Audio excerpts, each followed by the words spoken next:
पाकिस्तान के कब्जे वाले कश्मीर में पाकिस्तानी सरकार के खिलाफ भड़की विद्रोह की आग ने थमने का नाम नहीं लिया। वहां सड़कों पर उतरे प्रदर्शनकारी पाकिस्तान की सेना के जवानों से भिड़ गए और उन्हें दौड़ा दौड़ा कर पीटा। बेहिसाब भीड़ के आगे मुट्ठी भर पाकिस्तानी सैनिकों की एक नहीं चली। लोगों ने उन्हें घेर लिया, उन पर लात घूंसों की बारिश कर दी, जमीन पर गिरा गिरा कर पीटा गया। यही नहीं, प्रदर्शन कर रहे लोगों ने पाकिस्तानी सैनिकों की वर्दियां तक उतरवा दी, उन्हें सड़क किनारे टांग दिया। पीओके यानी पाकिस्तान के कब्जे वाले कश्मीर में प्रदर्शन की शुरुआत पिछले हफ्ते हुई थी। महंगाई, भ्रष्टाचार और आर्थिक तंगी समेत कई मुद्दों को लेकर पीओके में लोगों ने खुलकर मोर्चा खोल दिया। उन्होंने पाकिस्तान की शहबाज सरकार ही नहीं बल्कि उनकी फौज के खिलाफ भी बगावत का बिगुल फूंक दिया। आजादी की भी मांग उठा दी।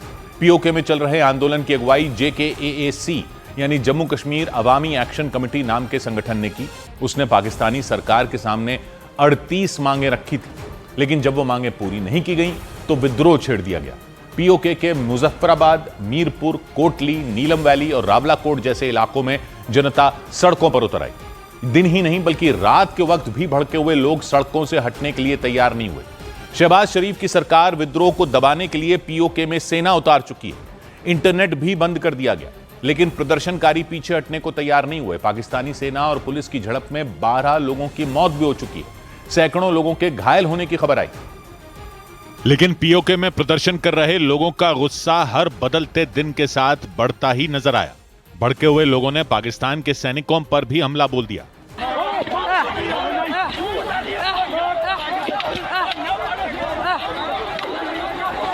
पाकिस्तानी आर्मी के जवानों को दौड़ा दौड़ा कर पीटा गया। वो भीड़ के आगे असहाय दिखे, जान बचाने के लिए इधर उधर भागने लगे, लेकिन प्रदर्शनकारियों ने उन्हें घेर लिया।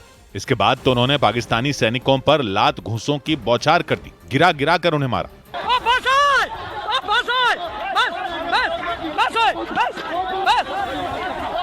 प्रदर्शनकारियों की भीड़ से पिटने के बाद पाकिस्तान के सैनिक बदहवास हो गए। उनसे चला भी नहीं जा रहा था। वो जमीन पर लेटे नजर आए, लेकिन नाराज लोग इतने पर भी नहीं माने। उन्होंने पाकिस्तानी सेना के कई जवानों की वर्दी तक उतरवा ली और उन्हें जीत के तमगे की तरह सड़क के किनारे लटका दिया। पीओके में महंगाई और भ्रष्टाचार समेत कई मुद्दों के खिलाफ JKAAC यानी जम्मू कश्मीर अवामी एक्शन कमेटी का प्रदर्शन जारी रहा। JKAAC के नेता शौकत नवाज मीर ने पाकिस्तान की शहबाज सरकार को डायन बता दिया। ये डायन बन चुकी है, डायन अपने बच्चों को खाती है। ये रियासत जो है इस वक्त अपने बच्चों को, अवाम को मारने पे तुली हुई है। पीओके में पिछले हफ्ते से जारी आंदोलन के दौरान हुई झड़पों में 12 लोगों की मौत हो चुकी है और बड़ी संख्या में लोग घायल हो गए। लेकिन इसके बाद भी प्रदर्शनकारियों के तेवर ढीले नहीं पड़े। वो अपनी मांगों को लेकर अड़े रहे। पीओके के कई इलाकों में तो रात के वक्त भी प्रदर्शन जारी रहा, जबकि वहां बिजली भी नहीं थी। ऐसे में प्रदर्शनकारियों ने अपने मोबाइल फोन की फ्लैशलाइट से रोशनी की। जम्मू कश्मीर अवामी एक्शन कमेटी के अलावा भी कई संगठन इस विरोध प्रदर्शन में कूद चुके हैं। उनके नेताओं ने रात के वक्त भी जगह जगह सभाएं की, लोगों को इकट्ठा किया, पाकिस्तान से आजादी की मांग तेज कर दी। उन्होंने आरोप लगाया कि पाकिस्तान की सरकार और सेना लंबे वक्त से पीओके के लोगों को दबाने का काम करती आई है। इसी के खिलाफ उन्होंने विद्रोह कर दिया। इस दौरान कई जगहों पर प्रदर्शनकारियों की पुलिस और पाकिस्तानी सेना के जवानों से झड़प भी हुई, गोलीबारी भी हुई। उसमें 12 लोगों की जान जा चुकी है। भड़के हुए लोगों ने आंदोलन के दौरान हुई मौतों के लिए सीधे सीधे पाकिस्तान के प्रधानमंत्री शहबाज शरीफ को जिम्मेदार बताया।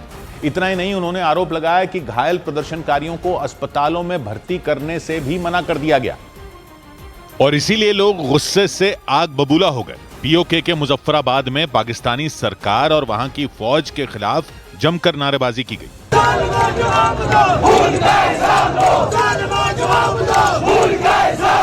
लोगों की भीड़ रात के वक्त भी सड़कों पर जमा हो गई। इतने लोग इकट्ठा हो गए कि पैर रखने की जगह न मिली। बिजली न होने पर लोगों ने मोबाइल फोन की फ्लैशलाइट जलाकर रोशनी की। देखकर ऐसा लगा जैसे वहां सैकड़ों जुगनू एक साथ टिमटिमा रहे हों। लोगों ने आरोप लगाया कि पाकिस्तानी सेना ने आंदोलन को दबाने की कोशिश की और जानबूझकर पीओके के कई इलाकों में प्रदर्शनकारियों पर गोलीबारी की।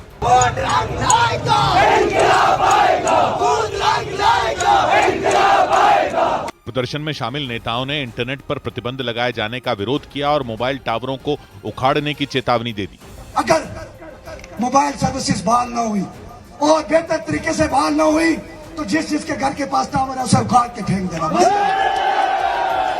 पीओके में मुजफ्फराबाद के अलावा मीरपुर, कोटली, नीलम वैली और रावलाकोट समेत कई इलाकों में आंदोलन जारी रहा। सस्ती बिजली, अच्छी शिक्षा, महंगाई और भ्रष्टाचार पर लगाम लगाने समेत 38 मांगों को लेकर लोग सड़कों पर डटे रहे।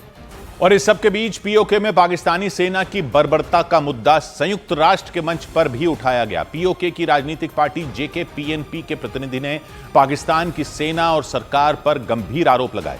उन्होंने संयुक्त राष्ट्र समेत दुनिया के दूसरे अंतर्राष्ट्रीय संगठनों से अपील की कि वो इस मामले में दखल दें। इसके अलावा ब्रिटेन की एक संसदीय समिति ने भी पीओके के बिगड़ते हालात पर चिंता जताई। उसने ब्रिटेन में विदेश नीति के लिए जिम्मेदार मंत्रालय को चिट्ठी लिखी और पाकिस्तान की सरकार पर दबाव बनाने की अपील की ताकि पीओके में आंदोलनकारियों पर हो रही ज्यादती रोकी जा सके। यानी पीओके में पाकिस्तान के अत्याचार का मुद्दा पूरी तरह दुनिया के सामने आ गया। इस मामले को लेकर ब्रिटेन में पाकिस्तानी कॉन्सुलेट के बाहर भी प्रदर्शन किया गया। ब्रिटेन में रहने वाले पीओके के कुछ नागरिक वहां पहुंच गए। उन्होंने कॉन्सुलेट के एक अधिकारी की कार को घेर लिया और बाहर निकलकर बात करने की मांग की, लेकिन लोगों के गुस्से को देखते हुए वो अधिकारी कार के अंदर ही बैठे रहे। हालांकि ब्रिटेन में पाकिस्तानी कॉन्सुलेट के बाहर जमा हुए लोगों ने अधिकारी की कार को घेरने से पहले उन्हें रोककर शिकायत करने की कोशिश की, लेकिन वो नहीं माने तो पीओके के वो नागरिक कार के आगे आ गए।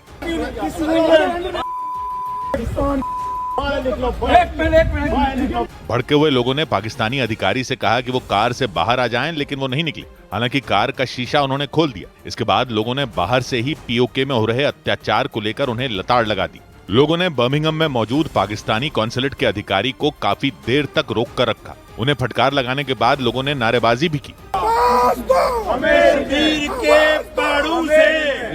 पीओके में प्रदर्शन को कुचलने की कोशिश का मुद्दा संयुक्त राष्ट्र मानवाधिकार परिषद में भी उठाया गया।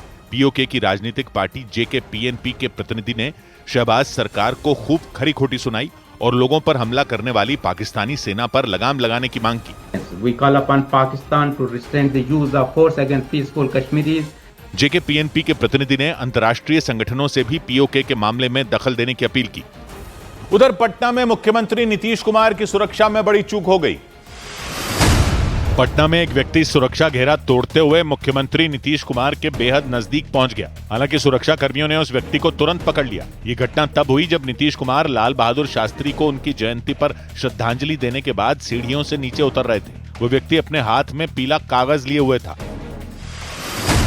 राजस्थान के कोटा में दिन दहाड़े हुई फायरिंग और चाकूबाजी की घटना से सनसनी मच गई। पुलिस के मुताबिक पुरानी दुश्मनी की वजह से कुछ बदमाशों ने एक लड़के पर हमला कर दिया। इसके बाद वो फरार हो गए। इस हमले में वो लड़का बुरी तरह जख्मी हो गया। छत्तीसगढ़ के बालोद में एक तेज रफ्तार मोटरसाइकिल ट्रक से टकरा गई। हादसे में मोटरसाइकिल सवार की मौत हो गई। वो तेजी से सड़क के दूसरी तरफ जा रहे थे, तभी सामने से गुजर रहे ट्रक से टकरा गए। उधर छत्तीसगढ़ के अंबिकापुर में दिन दहाड़े एक लड़की की हत्या किए जाने से दहशत मच गई। हमलावर ने उस पर चाकू से कई बार वार किए। इस वजह से वो बुरी तरह घायल हो गई।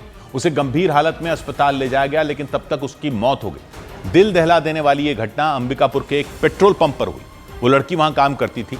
आरोपी वहां पेट्रोल भरवाने पहुंचा और मौका मिलते ही उसने लड़की पर हमला कर दिया। उस वक्त पेट्रोल पंप पर कई लोग मौजूद थे। उन्होंने हमलावर को रोकने की बहुत कोशिश की, लेकिन उसने ताबड़तोड़ इतने वार कर दिए कि लड़की को बचाया नहीं जा सका। हालांकि कुछ लोगों ने दौड़कर आरोपी को पकड़ लिया।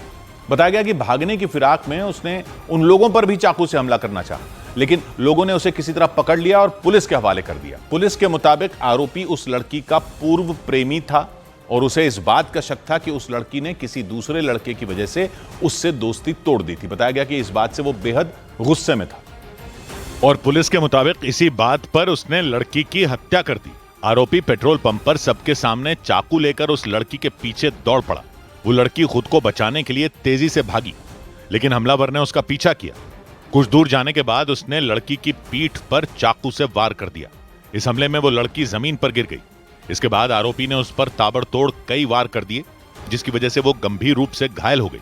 ये देखकर आसपास मौजूद कुछ लोग उसे पकड़ने के लिए दौड़े, लेकिन तब तक आरोपी वहां से फरार हो गया।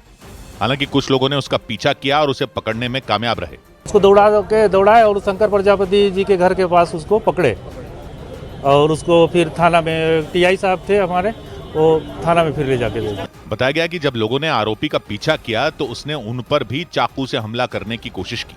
बाद में पुलिस आरोपी को अपने साथ थाने ले गई। उक्त प्रकरण में थाना गांधीनगर ने जो है वो तत्काल मौके पर पहुंच करके आरोपी जोगिंदर पैकरा को गिरफ्तार कर लिया है। दिन दहाड़े हुई इस घटना से पूरे इलाके में सनसनी मच गई। पुलिस के मुताबिक पेट्रोल पंप पर काम करने वाली वो लड़की आरोपी को पहले से जानती थी। बताया गया कि वो उसका पूर्व प्रेमी था और उसे शक था कि उस लड़की ने किसी और लड़के की वजह से उसे छोड़ दिया था।